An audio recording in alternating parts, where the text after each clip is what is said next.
இந்த வாழ்க்கையின் யதார்த்தத்தில் வெளிச்சத்தில் வாழக்கூடிய எல்லோரும் நானும் நீங்களும் முதற்கொண்டு ஒரு நாள் இருளை சந்தித்தே ஆக வேண்டும். இறை தூதர்கள் கூட இதில் விதிவிலக்கு கிடையாது. நபி யூனுஸ் சோதனைக்காக மீனுடைய வயிற்றுடைய இருளில் சூழப்பட்டார். நபி யூசுப் கிணற்றுடைய இருளில் சோதனைக்காக அனாதையாக விடப்பட்டார். நபி இறை தூதர் ஸல்லல்லாஹு அலைஹி வஸல்லம் அவர்களும் அவர்களுடைய தோழரும் தௌருடைய குகையில் இருளால் சூழப்பட்டார்கள்.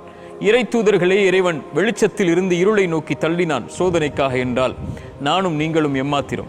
இந்த இறை தூதர்களையும் இதுபோல் இந்த உலக வாழ்வில் இருளை சந்தித்தவர்களையும் அதிலிருந்து வெளியே கொண்டு வந்தவன் யார் தெரியுமா? குர்ஆன் சொல்லுகிறது, அல்லாஹு வலியுல்லதீன ஆமனு.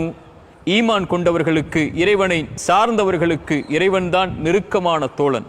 அவன் என்ன செய்வான் அந்த தோழமையில்? யுஹ்ரிஜுஹும் மினஸ்ஸுலுமாத்தி இலன்னூர். இருள்களிலிருந்து வெளிச்சத்தை நோக்கி அவர்களை அழைத்து வருவான்.